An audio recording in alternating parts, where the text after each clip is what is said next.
Makanya kalau orang hijrahnya benar, di awal-awal tenang.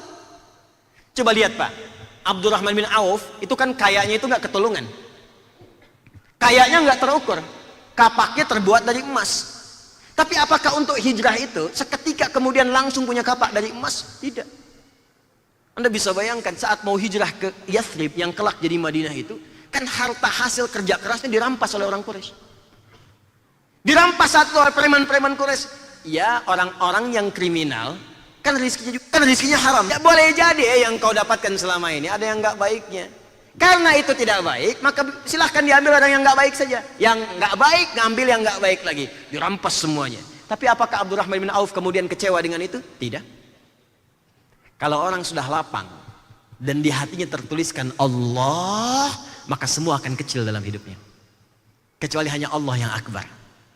Makanya orang-orang yang khusyuk ketika mengatakan Allahu Akbar, tertulis dalam jiwanya Allah, maka semua akan menjadi kecil dalam hidupnya, kecuali Allah. Maka ketika dia akan hijrah, dirampas semua hartanya, dikatakan oleh orang Quraisy. Perhatikan tawarannya, ini sering saya ungkapkan dalam setiap kesempatan. Kalau Anda ingin hijrah ke Yathrib sana, silahkan pergi, tapi jangan bawa harta sepeser pun. Pakaian yang melekat di badan saja. Kami biarkan kau pergi, nggak kami eksekusi. Di orang kafir Quraisy satu berpikir kalau dia berangkat nggak akan selamat di jalan, cuman bawa pakaian, nggak bawa harta, jaraknya 400 sampai dengan 500 kilo, 400 kilo lebih sekarang. Pakai bis itu bisa 6 sampai 8 jam. Paling cepat 4-5 jam. Sekarang jalan kaki, belum ada badai, belum melewati bukit-bukit, bukitnya keras, ada bebatuannya. Pikiran orang kafir Quraisy paling berangkat itu ya sudahlah.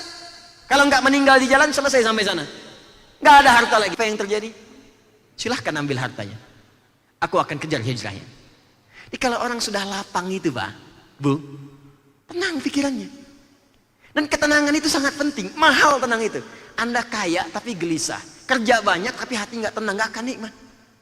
Kan saya sering beli pilihan begini, kaya tapi gelisah atau miskin tapi tenang, pilih mana? Jangan ada yang ketiga, belum saya terangkan. Kaya tapi gelisah atau miskin tapi tenang, pilih yang mana? Artinya ketenangan itu sehat tapi gelisah atau sakit tapi tenang, pilih mana?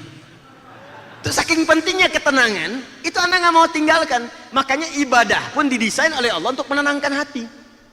Coba sholat, baca Al-Quran, berdoa, zikir, itu kan semua zikir namanya. Sholat disebut zikir, Quran surah ke-20 ayat 14 tadi imam kita bacakan. Wa aqimis sholata lidzikri. Doa disebut zikir, Quran surah 7 ayat 205. Wadhkur rabbaka fin nafsik.